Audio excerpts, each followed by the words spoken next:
Morning guys, it's Monday, week 8. Got back for a long ride today, about 5 hours I'm hoping. Calves are very achy, had a 10k race in Cambridge yesterday, so we'll see how we go. I had a very good run at the Cambridge 10k yesterday.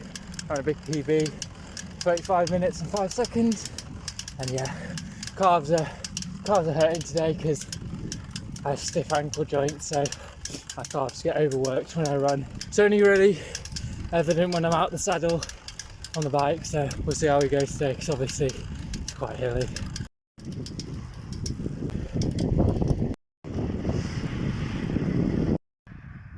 Absolutely gorgeous day. Not as cold as I thought it was going to be either. I haven't got the gloves on just yet. On my summit. Got a blister from yesterday, but the blister plaster's starting to not be so useful. It's hurting a little bit now, but it's not too bad. I can't complain really. Look at this. Wow.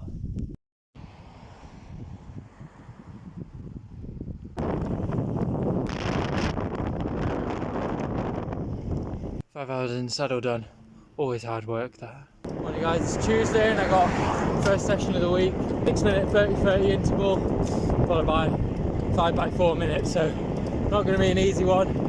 Bit saddle sore from yesterday as well, so we'll see how we manage with that. But yeah, just crack on with it, see how it goes. Got the overshoes on again to keep warm, because it's getting a bit nippy. Winter's definitely here. It's really hard work. Managed to, knew I was struggling since the first rep, but managed to keep the power high enough that it was actually worth doing the session, because if I drop in below 400 watts on all the efforts, then probably wouldn't even be worth it and I just need to rest. But yeah, it's not surprising considering I had a massive ride yesterday and obviously had a hard 10k race on the Sunday. So yes, still good to get a decent session in like that with lots of fatigue in the legs. Not sure what my TSB is today, but almost certainly pretty high. Got to take caffeine this morning. I normally pop a caffeine tablet, so that might have been a couple of watts, and those couple of watts might get in your head, but yeah, got it done. It was a hard session, like I said, for an hour and a half spin now, just to keep up the zone 2 mileage, since it's going to be shit weather later on in the week. Morning guys, it's Wednesday and it's the last day with nice weather this week, so I'm going to get out on the TT bike for 40 minutes or so, and then get out for a longer ride after I get back, basically.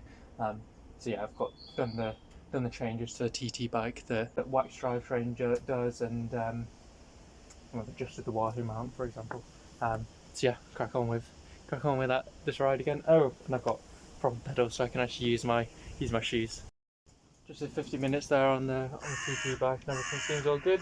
Power had to be quite high to keep going on a lot of the hills, so like into threshold on the 4 or 5% climbs, you know, and having to actually climb in the base bars. Good fun, getting used to getting in the aero bars and feeling pretty confident on them now. And now it's definitely time to start adjusting the position, as the saddles definitely need raising up a bit and probably shifting back. And I'm going to be comparing that to my TCR over the next few days on the trainer. So did that short ride on the TT bike, got back, had some breakfast, and then getting out again now on the roadie for another 2.5-3 hours.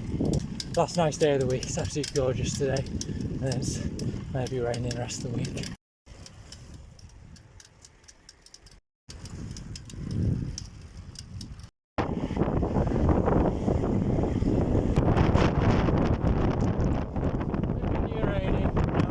So I've just been measuring up the TT bike and the road bike, because I'm going to start making adjustments to the geometry tomorrow. What features might be conserved between the two bikes, and I've also been comparing this to the UCI regulations for TT bikes.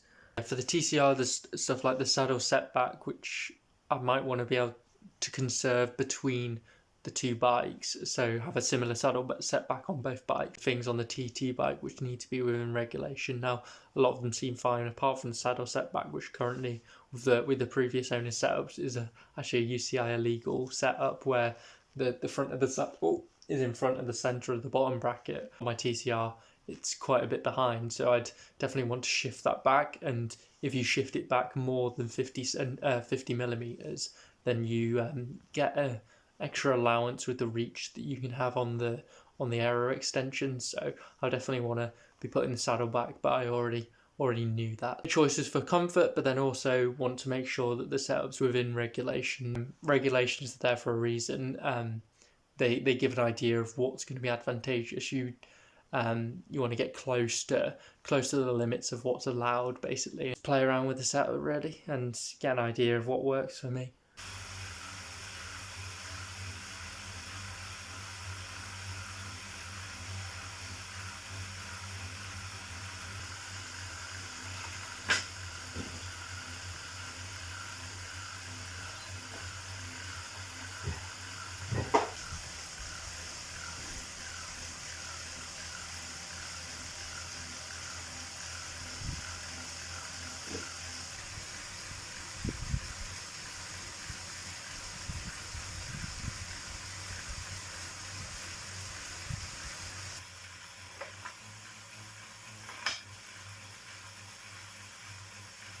Just finished the first round of aero testing, so I was playing around with the saddle setback. So originally the saddle setback was actually over the bottom bracket, so it was a negative 5 millimeter setback. Within UCI regulations, you need to have it 50 millimeters behind the bottom bracket. So I was playing around with 55 millimeters behind, and then also the max for the rails on the saddle, which is 78 millimeters behind the bottom bracket. With the current setup of the bike, it's got the extensions as high as possible, very high hands. So the high hands lends itself towards a greater setback of the saddle, so the maximum setback, and then I'm still like shifting my hips backwards to get even further backwards in the saddle, and then kind of rolling my shoulders forward. Whereas if I have it 55 millimeters behind the bottom bracket, I can't really roll the shoulders, and it's more of locking the shoulders in, I guess. It doesn't favour the high hands. I definitely want the stack to be lower. But for the high hands, it's definitely preferred to have this 78 millimeter setback for me. It could be the case that I prefer to have a lower stack on the front, and then I move the saddle forward. So yeah, I'll play around with that in the next few days. I put my training wheel on the TT bike, and it does just about fit with the 28, but it's catching on it's called, I guess, the chainstays. These things, it's catching on the one on the other side, and it's actually rubbing against the tyre. With this wheel, I'm actually going to be checking the trueness. I've got a spoke tension reader, and I might check the tension of these spokes, and it might be the case that the wheel's out of true and it's sitting to one side, so it might be the case that I need to tension the drive side spokes, and then it would pull the wheel slightly towards this side, and then it might be able to clear a 28. So I'm rubbing, and it would definitely clear a 25. Might be the case that I just want to run 25s on the training wheels instead. Morning guys, it's Friday and absolutely hammering it down, so we're on the indoor bike again.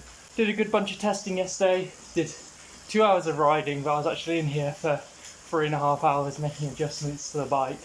Today we've got a session on the cards instead, so it's 2 hours. I'm on the road bike instead. So I've got 2 by 2 minutes, max effort, and then a 1 hour tempo. Struggle to get as much power down indoors, but I mean, we're not getting out on a day like today, so we'll give it a shot, and the power is what the power is really.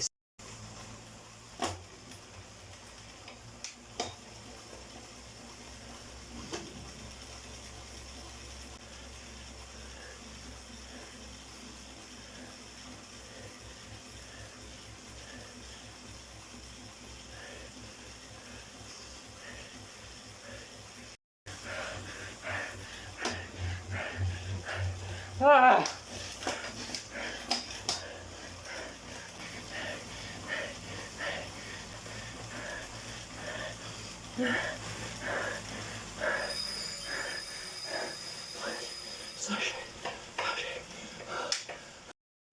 Well, that was awful. See if we can do better on the next one, actually pace it somewhat.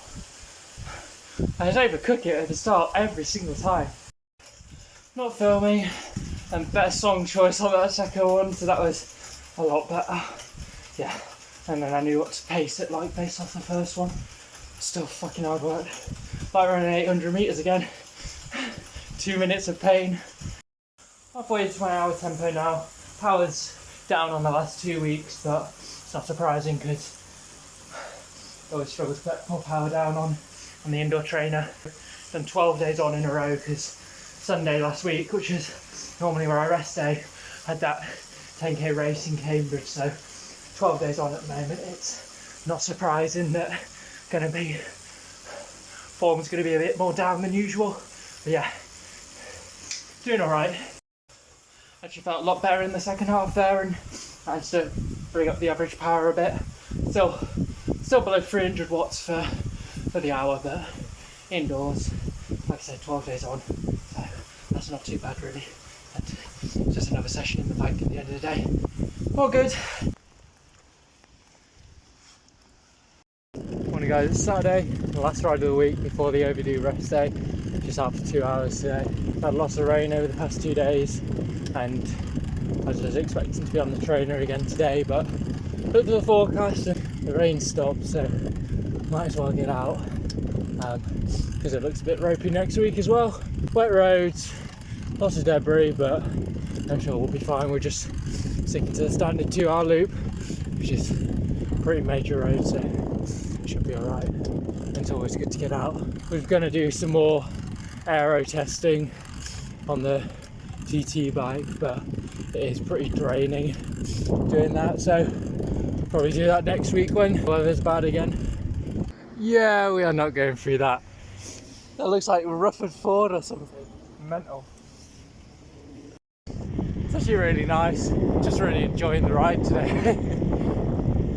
Still crap on the roads, but yeah, it's having fun. There's a big puddle, so opted to walk around. Cars just driving through it, you know. They're half the car deep in the water, and from those Rufford Ford Mill videos, you see so many cars absolutely cook it. Water gets in the engine intake. So, fortunately, the cars aren't dying, but I wouldn't risk it at all. Not on the bike even. Good to get out to end the week there.